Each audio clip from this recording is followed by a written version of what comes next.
Здравствуйте, мои дорогие. Я одела шляпу, потому что теперь вы меня без шляпы даже и не распознаете. Это такая моя неотъемлемая часть гардероба. Я очень соскучилась по вас. Уже 2 недели я не выпускала новое видео, но была невероятно занята. Конечно же, думала о вас, и мне есть что вам рассказать сегодня. За это время я сделала такое путешествие на автомобиле из Элис Спрингс до Перта. Если вы помните, давно я делала видео, как я ездила в Улуру. Это примерно та же дорога, только от Улуру дальше до Перта, а точнее, я бы сказала, до города Лавертон, начинается такой уникальный совершенно путь. Называется это Великая Центральная Австралийская дорога, которая примерно продолжительностью 1100 километров. Это грунтовая дорога, на которую я смотрела из автомобиля, словно это какой-то приключенческий фильм. Во-первых, верблюды, которые постоянно выходили на дорогу, либо они бежали как бы вдоль дороги. Также цвет почвы, это великолепное как бы сочетание цветов, менялся постоянно от кирпично-красного до белого, обратно в огненно-рыжий цвет. Но больше всего меня поразили брошенные по обочинам автомобили. Они стояли как молчаливые такие свидетели чужих историй. Я, если честно, начала их считать. И до наступления темноты я насчитала 167 автомобилей. А для вас я сняла где-то примерно 56 автомобилей. И в конце этого видео я просто оставлю этот видеоклип, и посмотрите и насладитесь. Это очень опасная дорога. Если что-то случилось с вами, с вашим автомобилем, то помощи дождаться будет очень сложно. Чаще всего люди бросают автомобили и ищут какой-то отход назад, то есть попутку, или звонят по спутниковому телефону, чтобы их спасли. Ну, в общем, это путешествие не для новичков. Нужно быть достаточно готовым для того, чтобы поехать по этой дороге, потому что помощи нету в сотнях километров. Это одна из самых удаленных и безлюдных дорог Австралии. Ну, рация – это стандартная частота, 40-й канал, который общаются водители грузовиков и другие путешественники в Аутбеке. Это не просто удобно, это жизненно просто необходимо.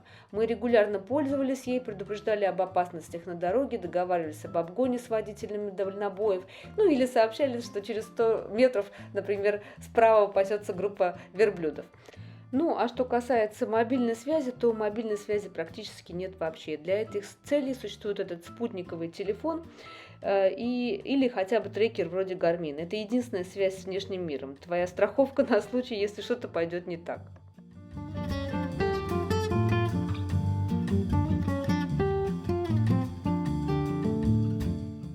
Заправки. Заправки редкие, но критичные. Заправки по маршруту есть, но их совсем немного, штуки 2-3, наверное, на всем протяжении. В основном люди заправляются на Улуру, и потом уже вот в этом месте, я даже его произнести не могу, но, в общем, вот этой заправкой тоже пользуются достаточно часто. Можно, конечно, заехать в комьюнити, то есть в общину, но для этого нужно еще одно разрешение. Сейчас я вообще расскажу вам про разрешение. Разрешение на проезд. Большая часть дороги идет по землям аборигенных общин. Для проезда нужно 2 бесплатных разрешения. Одно от Западной Австралии, а второе от Северной территории. Да, это разные штаты. Оформляются они онлайн, быстро, но без них ехать нельзя. Это уважение к местным жителям и законам.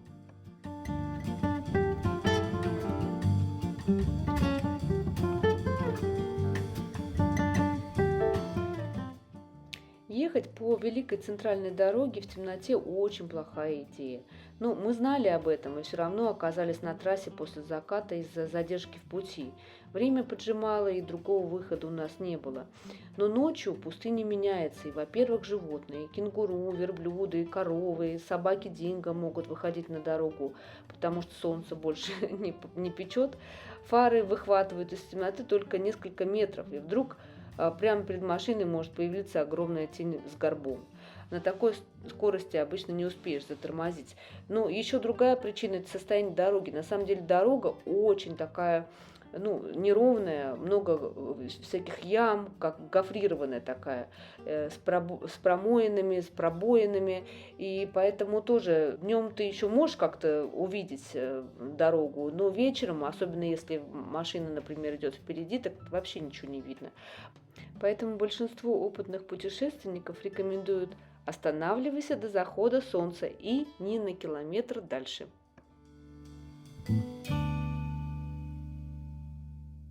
А какое невероятно красивое небо ночью!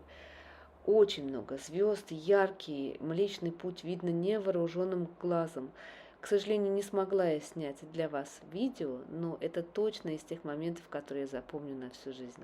В общем, друзья, приключение у меня получилось отличное. Я была очень поражена вообще красотой, необычностью этой дороги. Я через 2 недели уезжаю в Аделаиду сдавать экзамен. Я думаю, может быть, провести нам стрим до этого и просто пообщаться. Если хотите, давайте, я с удовольствием. Можно поговорить. У нас тут есть новости, кстати, в Элис Спрингс. Зашумели мы тут в новостях. Я желаю вам всего самого хорошего. О, сейчас я вам покажу кое-кого. Какие, видите, попугаи. Вот они здесь пасутся. Недостаточно пугливые, в принципе.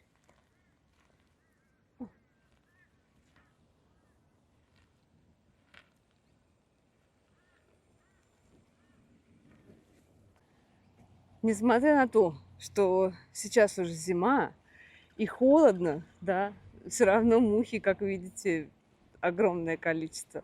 Я, когда только приехала в Элис Спрингс, я замечала, что очень многие люди, да, машут от мух. И я придумала такое приветствие.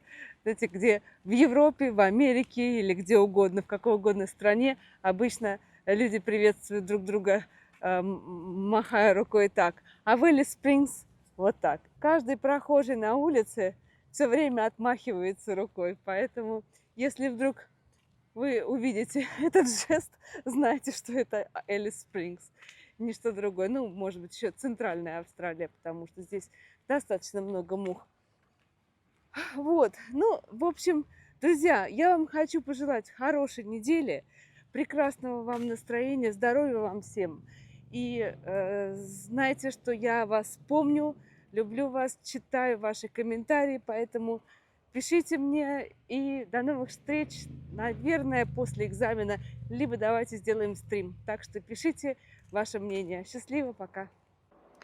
И теперь, мои дорогие друзья, как я вам и обещала, это мой клип, где я собрала все автомобили, которые я сняла, пока ехала по трассе.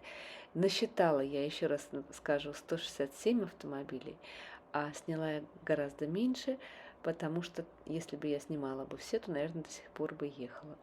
Автомобили выглядят все такие полуразобранные, потому что, скорее всего, приезжают сюда люди и разбирают на запчасти. Может быть, это какой-то здесь типа бизнес, я не знаю, но за каждым автомобилем стоит какая-то история. Кто-то проколол колеса, кто-то перегрелся, кто-то, может быть, не рассчитал с бензином, кто-то попал в аварию. В общем, везде драма. Ну, а теперь смотрите сами.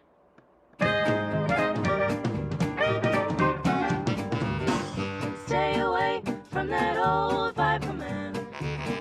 Don't you take that fruit he's holding in his hand. Just one bite and you'll be swinging with the band.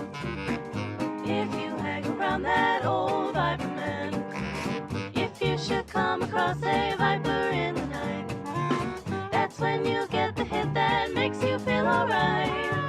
You'll be high and trouble's out of sight. So don't you hang around that Viper in the night. You'll be high. You take one hit and you'll be swinging with the band when you hang around that old Viper man.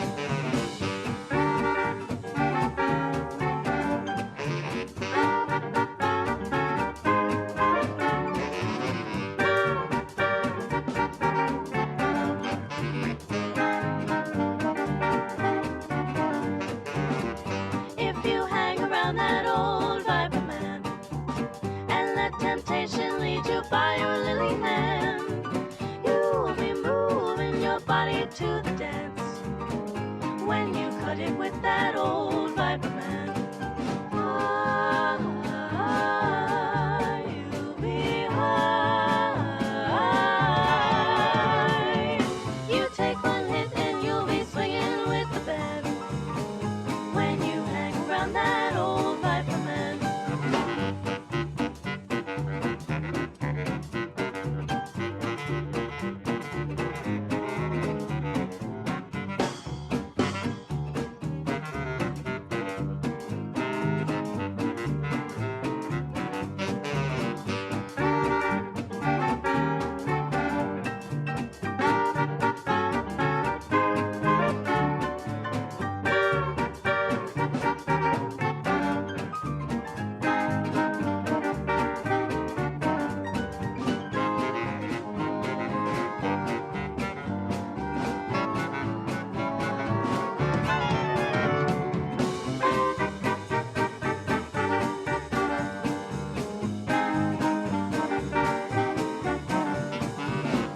Stay away from that old Viper man. Don't you take that fruit he's holding in his hand. Just one bite and you'll be swinging with the band if you hang around that old Viper man. Ah, you'll be high. You take one hit and you'll be swinging with the band when you hang around that old Viper man. Heard it told about that old Viper man. Maybe I'll hang around that old Viper man. И это еще не все.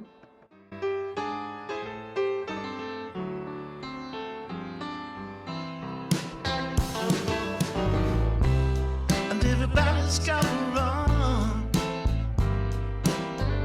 and ain't nobody gonna hold you.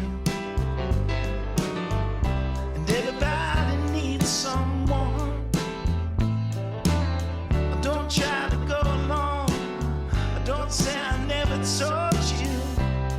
When you wake up tomorrow and your heart ain't feeling right, I'd love to steal up all of them, say goodbye to pain and sorrow every day and every night.